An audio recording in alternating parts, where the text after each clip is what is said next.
Hi hello అండి. Wonder గార్డెన్కి welcome. ఈరోజు నేనైతే గోరుచిక్కుళ్ళు, తర్వాత కొద్దిగా వంకాయలు, ఆ తర్వాత బీరకాయలు హార్వెస్ట్ చేసుకుంటున్నానండి. ఈ గోరుచిక్కుడుకాయలు హార్వెస్ట్ చేస్తున్నానండి, చూద్దాం రండి. ఇవన్నీ ఏంటంటే అలా రౌండ్గా మెలికలా తిప్పాలండి, రొటేట్ చేయాలన్నమాట. అంటే మన స్కూల్లో చూసారా, మాస్టారు పద్యం చెప్పకపోతే చెవు మెలిపెట్టేసేవాళ్ళు కదండి. ఆ రకంగా వాటిని కట్ చేయాలన్నమాట. అంటే ఏంటంటే అవి కణుపు దగ్గర కూడా వస్తాయండి, గుత్తులుగా వస్తాయి కాయలు, పూత వస్తుంది. ఆ బంచ్లో 1-2 గోరుచిక్కుళ్ళు రెడీ అవుతాయి, మిగిలిందంతా పిందెలు ఉంటాయి, పూత ఉంటాయండి. మనం మామూలుగా కట్ చేసేసాం అనుకోండి, బంచి వచ్చేస్తుంది, ఆ పూత అంతా వేస్ట్ అయిపోతుంది కదండి. అందుకని ఆ తయారైన కాయను మాత్రం అలా రౌండ్ తిప్పుతూ అలా నెమ్మదిగా కోసుకోవాలండి. ఇదైతే చాలా టైం పట్టేస్తుందండి. గోరుచిక్కుడు కంగారు పడితే లాగేసాం అనుకోండి, మొక్కైనా పైకి వచ్చేస్తుంది, లేకపోతే ఆ బంచ్ అంతా ఊడిపోతుంది.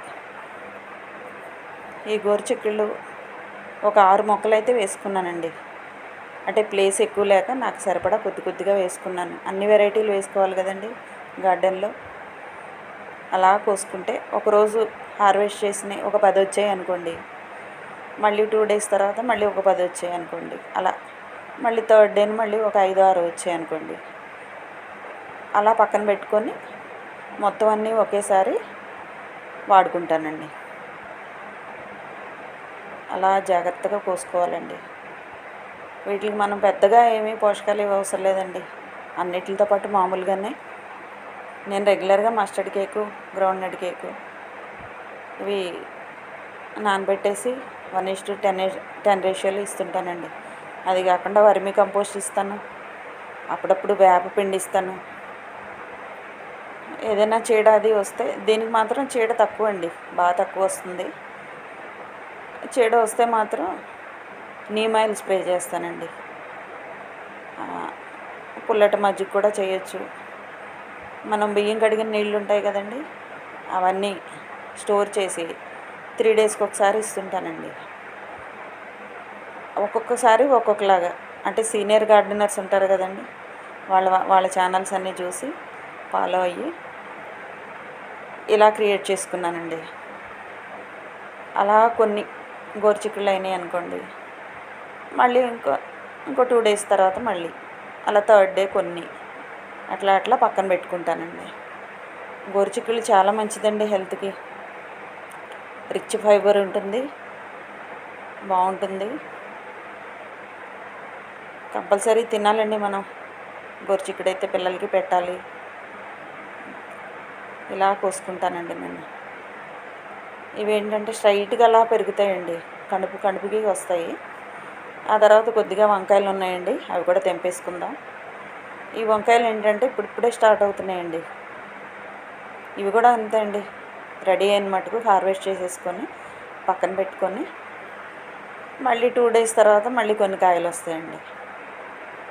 మళ్ళీ 2 డేస్ తర్వాత అట్లా కలెక్ట్ చేసుకొని, మన ఆర్గానిక్ వెజిటబుల్స్ కదండి, అవి ఫ్రిడ్జ్లో పెట్టకుండా బయట ఉంచినా మనకి ఫ్రెష్గా బాగుంటాయండి. అలా కొన్ని ఒక 1/2 కేజీ అలా అయ్యాక వండుకుంటానండి. తర్వాత బీరకాయ కూడా హార్వెస్ట్ చేసుకుందామండి. బీరకాయలు అయితే అసలు ఎంత లేతగా ఉన్నాయోనండి, చాలా బాగున్నాయండి ఫ్రెష్గా. అంటే వీడియో తీసేవాళ్ళు ఎవరు లేక నేనే హార్వెస్ట్ చేస్తున్నానండి, అందుకే కొంచెం ఇబ్బందిగా ఉంది. అలా బీరకాయలు ఇవి కూడా బాగా కాస్తాయండి. నేను ఈ పంట అంతా కూడా సమ్మర్లోనే తీసుకున్నానండి. మోస్ట్లీ డిసెంబర్లో స్టార్ట్ చేశాను, ఫిబ్రవరి నుంచి హార్వెస్ట్ చేసుకుంటూనే ఉన్నానండి. ఈ బీరకాయలు నిత్యం కాస్తూనే ఉంటాయండి. ఇది ఇంకా రెడీ అవ్వలేదు, కొంచెం గట్టిగా ఉంది.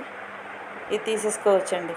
మనం జాగ్రత్తగా చూసుకొని వాటిని హార్వెస్ట్ అయిపోతే మాత్రం వెంటనే ముదిరిపోతాయండి. ముదిరిపోయినా కర్రీకి సరిపోకపోయినా వాటిని చట్నీ అయినా చేసేసుకోవచ్చండి, చాలా బాగుంటాయి. కొంచెం బీరకాయలు, వంకాయలు, గోరు చిక్కుళ్ళు. ఇది ఇంకా అవ్వలేదండి, టైం పడుతుంది ఈ బీరకాయ. ఇంకా పిందెలు అయితే ఉన్నాయండి, చాలా వరకు ఉన్నాయండి పిందెలు. అంటే అవసరమైనంత కోసుకుంటున్నానండి. మళ్ళీ నెక్స్ట్ ట్రిప్లో మళ్ళీ తీసుకుంటాను హార్వెస్ట్. అలా ఇవన్నీ ఇంకా పిందెలండి. థ్యాంక్ యూ వెరీ మచ్ అండి.